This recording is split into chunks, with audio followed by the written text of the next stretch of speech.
Alors que Bezat Hashem, ce shiur, il soit dédié à tout ce qu'Akadosh Baruch Hu, il pourrait donner pour l'âme Israël, et Bezat Hashem aussi pour la Shmira de Shimon Dan Dan Avram Avram Ben ben Sarah. Sarah. שיחזור לשלום בניצחון גדול ובשלווה. Nous avons la dernière fois terminé l'introduction du Messilat Yesharim. Et il serait normalement tout à fait adapté que nous commencions le premier chapitre. Je voudrais néanmoins revenir un petit peu sur la fin de cette introduction, parce qu'on l'a fait un tout petit peu vite, pour vous dire que quelque part dans ce texte de la Braïta de Rabbi Pinchas Ben Yair, nous voyons qu'il y a un déroulement et une progression. Et quelque part, ça veut dire que les choses ont un ordre. Donc, on a vu enfin, tout ce qui a été rapporté là. Donc, vous vous rappelez, hein, n'est-ce pas? On a parlé de la Zéhirout, la Zérizout, la Nekiout. On a même ouvert ensemble le sommaire rapporté des chapitres, n'est-ce pas? Et j'aurais voulu partager avec vous maintenant voilà, une réflexion importante. Alors, ce que je vais dire ici doit normalement vous amener à une réflexion importante. Et vous comprendrez très vite à quoi je fais allusion. Peut-être même que entre les enregistrements, je vous dirai plus clairement qu'est-ce que je veux dire ou qu'est-ce que je ne peux pas dire publiquement. Euh, il semble évident que s'il y a marqué que la Torah amène à la Zéhirout à la Zrizout, etc., euh, c'est que on ne peut pas arriver à l'étape n plus 1 sans passer par l'étape n. Et encore moins n plus 2 sans passer par n et par n plus 1. Euh, je voudrais avec vous aborder justement la question des étapes. Parce qu'en fait, euh, inévitablement, dans un monde du progrès, on essaie de gagner du temps. Ça semble tout à fait légitime. Et en fait, les gens dans la Torah aussi veulent gagner du temps. Ça semble logique. Les gens, ils n'ont pas tellement envie de perdre leur temps. Ils aimeraient pouvoir ben, s'attacher, avancer bien, etc. Mais ça nous pose des problèmes. Alors, je voudrais avec vous prendre par exemple au chapitre 13 de ce même livre quelques mots. Euh, donc, vous l'avez, hein, Yud Gimel. Au début du chapitre 13, il est marqué ici, donc la prichout, on pourrait appeler l'ifroche, ça veut dire se séparer. Euh, Ça veut dire prendre distance. Alors, je ne peux supporter le mot de chasteté, chas v'shalom, puisqu'il n'a rien à voir avec la Torah et les mitzvot. Euh, mais on pourrait parler de retenue. Et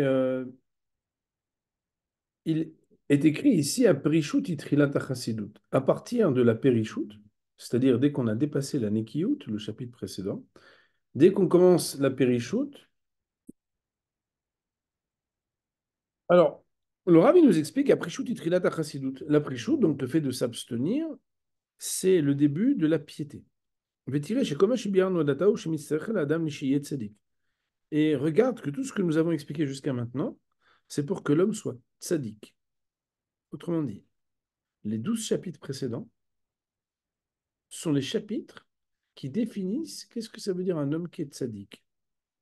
Ou mikan ou l'al'a ou les chassid. Et à partir de maintenant et ensuite, c'est pour qu'il devienne chassid. Il y a le juste et il y a le pieux. Et euh, il dit le Rav, donc ça c'est la définition. Donc, on voit ici quelque part que la décomposition de ce livre est d'abord que jusqu'au chapitre 12 inclus, on est dans la tzidkout, la justesse, et à partir du chapitre 13, on est dans la chassidoute. Je vous propose, alors j'ai pris une petite note, je vous propose de regarder maintenant le chapitre Yutret, au plein milieu, donc chapitre 18. Et là, en fait, voilà, vous avez la possibilité de. Je pense que vous pouvez voir, on est à la page Kouf Bet dans les éditions qui sont les nôtres, mais sinon, vous prenez l'avant-dernière page du chapitre 18, du chapitre Yutret. Oui.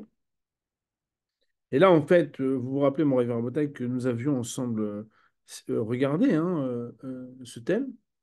Oui. Chapitre 18. Dans la deuxième partie, un mot est marqué Iné Shoresh Chassidut. Vous voyez? C'est un peu avant le paragraphe qui dit Veine Kamikre Azeh.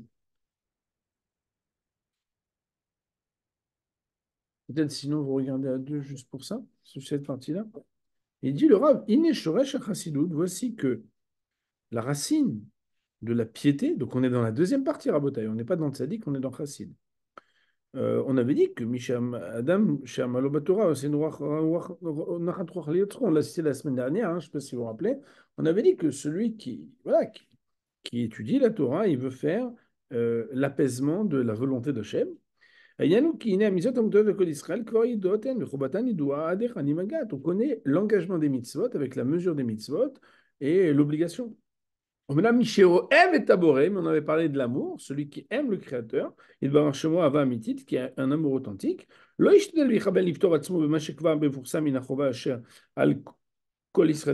va pas se suffire et chercher uniquement à remplir son obligation de la stricte loi, on avait dit, et là, il crée l'eau, que moi, il crée le Ben Oev Aviv.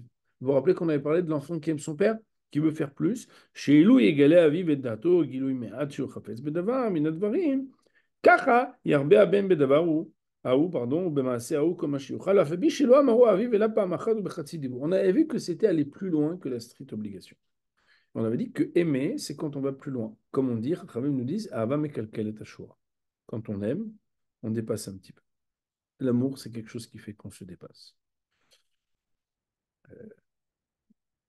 Alors bon, on ne va pas reprendre tout ce texte, mais c'était juste pour donner la Torah qu'il y a ce qu'on appelle le tzaddik, il y a ce qu'on appelle le chassid.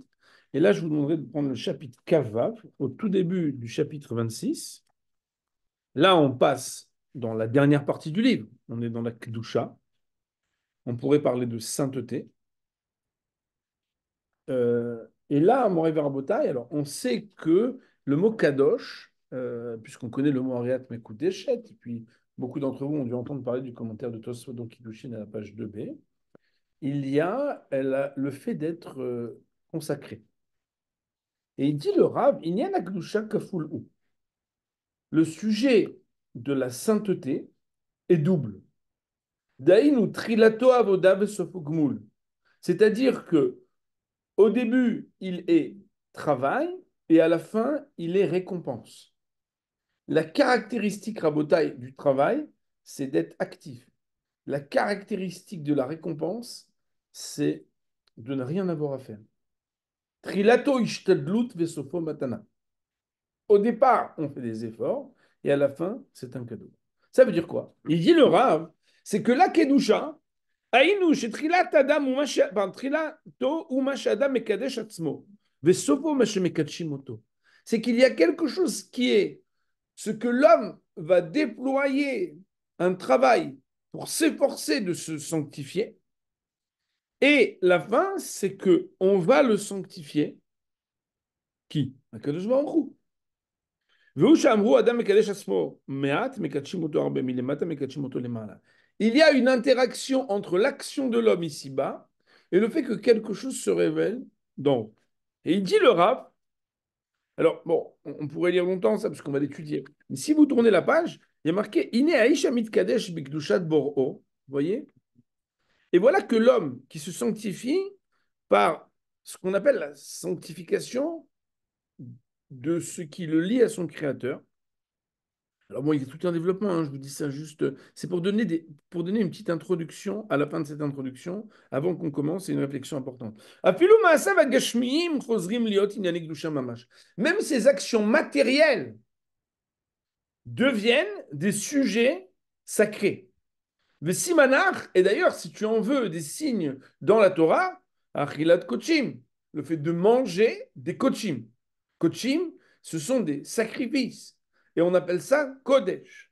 Shiyatzma mitzatase. Manger du kochim, pour les Kohanim, c'est une mitzvah positive de la Torah, mais on parle de manger. Amrou zichronam livra, Kohanim urklim ou baalimit kaprim. Et nos Chachamim vont même dire que quand les Kohanim mangent, ceux qui ont approché le korban, le sacrifice, vont être expiés. Il dit le Rav, tirer ata efresh ben taor le kadosh. Et donc, si dans la partie intermédiaire du pieux, on a parlé de pureté, mais on n'a pas parlé de sainteté, différence entre tahara et kedusha, il dit le Rav, c'est quoi la différence entre le tahor, celui qui est pur, et le kadosh, celui qui est saint? Écoutez comme c'est très intéressant. Atahor ma'asava chomrim en lamlo el ha'echechim. Le tahor, celui qui est pur, ses actions matérielles sont uniquement contraignantes. C'est-à-dire, bah, je ne peux pas faire ça.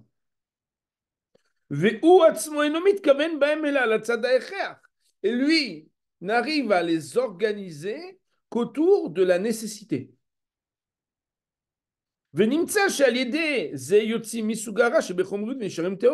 Et c'est pourquoi, en fait, il les fait sortir d'une dimension organique et négative pour en faire quelque chose qui est pur. C'est quoi pur? Qui est purifié du mal. C'est-à-dire qu'en réalité, il y a quelque chose qui fait que les nécessités du corps et de la réalité physique et organique et biologique et tout ce qu'on veut de ce monde, il arrive à en faire une séparation que ce que lui a comme rapport au monde matériel est un rapport qui n'est pas mauvais. Mais que cela soit sacralisé, transformé en quelque chose de positif, ça, il l'a pas eu. Parce qu'à ce niveau-là, ce qu'on appelle la pureté, il se dit, mais si je peux ne pas manger, si je peux ne pas être contraint par cette dimension qui, quelque part, est une contrainte, qui n'est pas à la hauteur de mon âme et de ma spiritualité, j'aurais préféré ne pas me lier à cela. Ah, Kadosh, alors que, cependant, l'homme qui est Kadosh, Adavek Tamid Lelokav, qui est arrivé à avoir un lien d'attachement constant avec le Créateur. Alors, je parle de choses que je ne comprends pas, mais je les traduis, dont l'âme marche entre les sentiers des compréhensions authentiques et de l'amour de son créateur et de sa crainte, je ne sais pas ce que ça veut dire.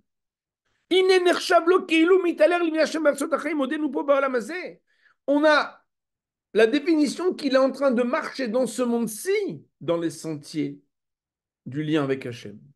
Et ça, Moraï Verabotai, ça veut dire que quelque part, dans ce monde-ci, le Rav va considérer qu'on parle après du Mishkan, qui est la trace et l'empreinte de la sacralité dans ce monde-ci, pas dans le monde à venir. Et on voit ici, donc, Moraï Verabotai, qu'il y a ce qu'on appelle le tzaddik, celui qui fait les mitzvot qui sont écrites, et il se suffit de les faire. Il y a le chassid, c'est celui qui va plus loin par amour.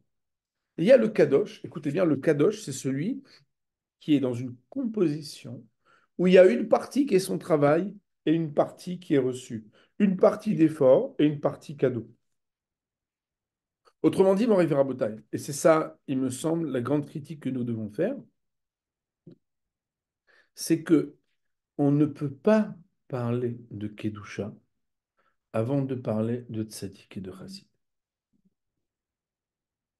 Ça veut dire que commencer dans la Torah, et je m'excuse de dire que quand quelqu'un a brûlé des étapes, ça veut juste dire qu'il n'a pas encore commencé. Ça ne veut pas dire qu'il a du retard. Commencer dans la Torah, c'est d'abord commencer à essayer d'être un tzaddik. Un tzaddik, ça veut dire être attaché à la lettre de la loi. Au-delà de ça, il y a ce qu'on appelle l'esprit de la loi. C'est quoi l'esprit de la loi?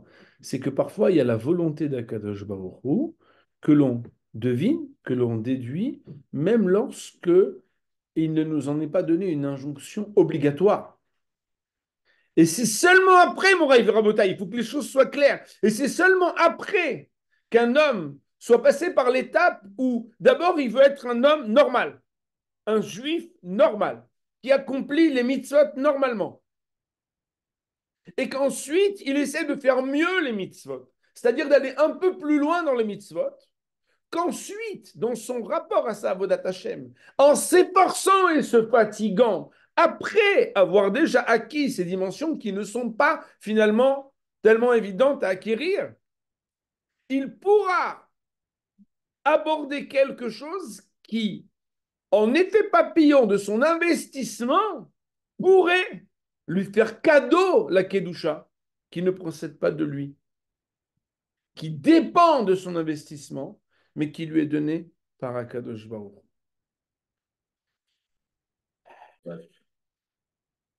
Ce que je voulais expliquer aujourd'hui, c'est que les étapes sont indispensables. On ne peut pas griller les étapes, brûler les étapes. Et quand on brûle les étapes, en fait, c'est pas juste qu'il faut rattraper, c'est qu'il faut recommencer depuis le début, parce que ça veut dire qu'on a tout raté.